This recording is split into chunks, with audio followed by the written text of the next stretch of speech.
안녕하세요. 오늘도 방문해 주셔서 진심으로 고맙습니다. 구독과 좋아요 감사드리며 이번 회차 이야기 시작하겠습니다. 그날 저녁 퇴근 후에도 맹공이의 머릿속은 복잡했다. 구단수의 말이 계속 귓가에 맴돌았기 때문이다. 한 사람이 어떻게 두 사람 일을 다 하냐. 사실 맞는 말이었다. 하지만 맹공이는 자신이 약해지는 것이 싫었다. 더 이상 누구에게도 기대고 싶지 않았다. 한편 구단수는 오드리와 마주 앉아 식사를 하며 황익선의 선자리에 대해 이야기를 나누고 있었다. 오드리는 식사 중 수저를 내려놓고 천천히 입을 열었다. 너 정말 공희 씨를 마음에 계속 두고 있는 거야? 구단수는 피식 웃으며 대답을 회피하려 했지만 오드리는 한치의 망설임 없이 돌직구를 날렸다. 말 안 해도 알겠다. 어제 얘기한 대로 시간이 흐르면 좋은 사람 나타나겠지만 아직은 내 콩깍지가 두꺼워 당장은 쉽지 않겠구나. 오드리는 단수의 눈치를 살피며 한 번 더 묻는다. 그런데 왜 아직도 공희씨 옆에 맴돌기만 해?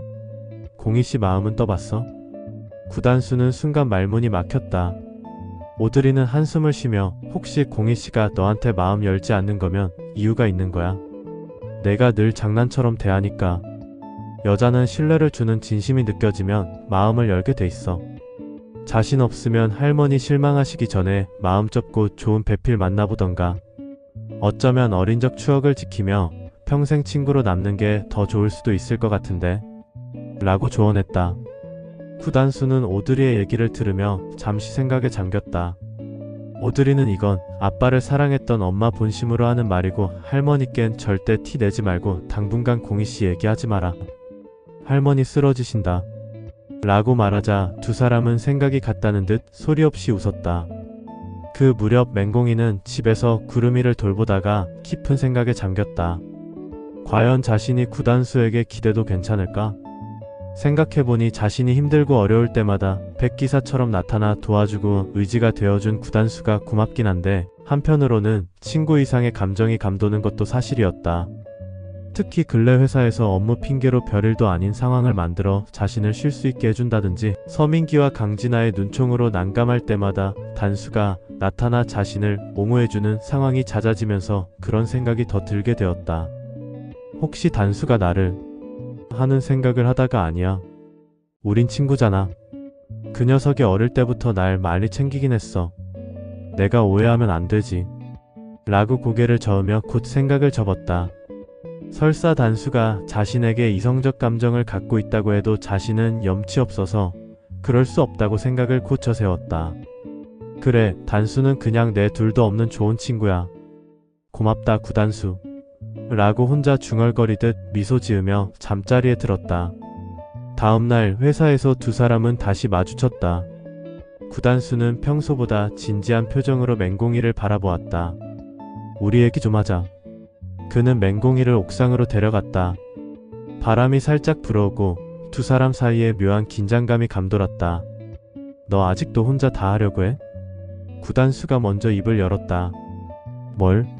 다 해? 공희가 의아해 질문하자. 어제 그랬잖아. 엄마 아빠 역할 혼자 다 할 거라고. 단수의 말에 공희는 당연하지 바보야. 이제 혼자고 내 인생인데. 단수는 잠시 공희의 눈을 바라보다 덜컥 의미심장한 말을 던진다.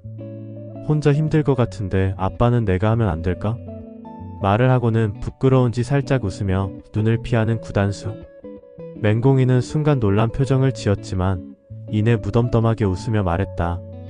단수야, 너 그런 말 쉽게 하면 안 돼. 우리 그냥 좋은 친구야. 하지만 구단수는 흔들리지 않았다. 좋은 친구? 난 내 옆에서 더 이상 친구로만 남고 싶지 않아. 그 순간 맹공이의 가슴이 요동쳤다. 하지만 이내 애써 태연한 척하며 답했다. 됐어. 오늘 너무 센치하네. 감정에 휩쓸리지 마. 나중에 후회한다.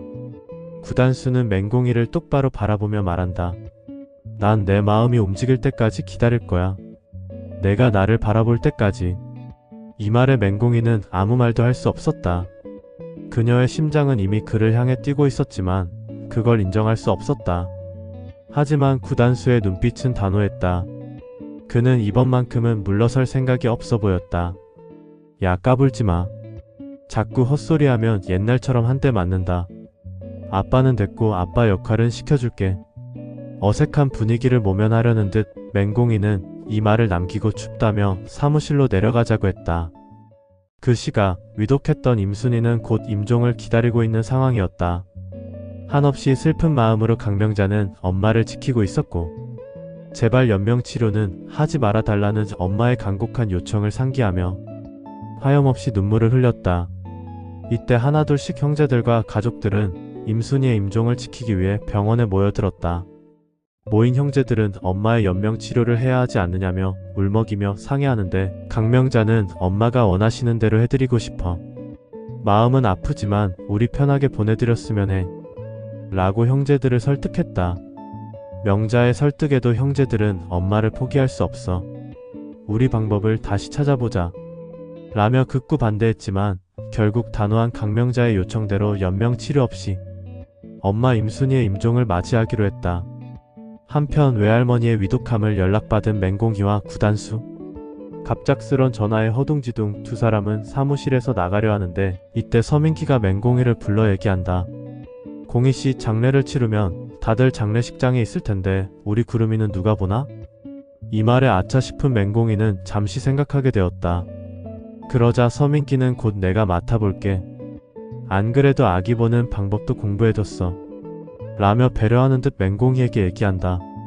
이에 맹공이는 불편하고 부담스러웠지만 어쩔 수 없이 구름이를 구단수 집에 맡기겠다고 했다.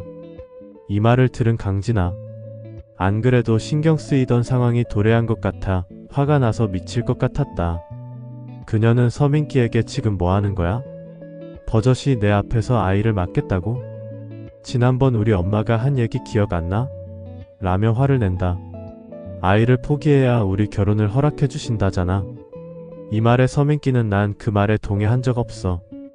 아직 갓난아이인데 내 아이도 못 보면서 새로 시작한다는 건 내게 큰 상처라는 걸 모르니? 라며 강진아의 말에 반론했다. 강한 어조로 단호하게 말을 하는 서민기를 보니 더 이상 말을 잇지 못하고 강진아는 토라진 채 사무실을 나가버렸다. 그날 밤 맹공이는 구름이를 데리고 서민기 집으로 갔다. 구름이를 안고 들어오는 맹공이를 보자 정주리는 이를 못마땅하게 여겼다. 넌 너밖에 모르니? 그녀는 맹공이에게 핀잔을 주며 불편한 기색을 감추지 않았다. 이 말에 잠깐 후회했지만 상황이 상황인지라 죄송합니다. 팀장님, 우리 구름이 잘 봐주세요. 라고 말을 남기고 장례식장으로 향했다.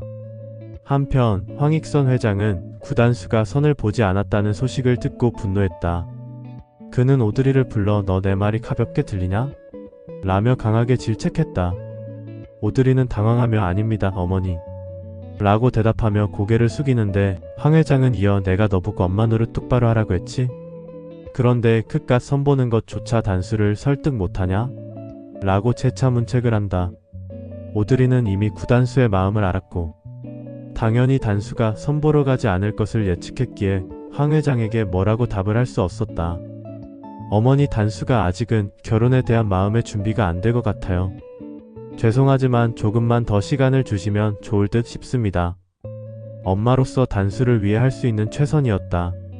비록 황 회장에게 질책받고 혼날지언정 아들의 마음에 상처를 주고 싶은 생각은 없었기 때문이다. 오늘도 흔들리는 갈대처럼 바람잘 날 없는 등장인물들의 갈등과 생각은 우리 사는 인생이 다 비슷하다는 공감을 일깨워주네요. 핑계삼아 구름이를 집에 들인 서민기와 정주리, 앞으로 구름이를 차지하기 위한 욕심이 돌발하지 않을지 걱정되는 가운데 다음 이야기에 대한 궁금증이 더욱 커집니다. 이상으로 이번 회차 예상 스토리를 마치겠습니다. 다음 회차도 구독과 좋아요, 시청 부탁드립니다. 다시 한번 감사드립니다.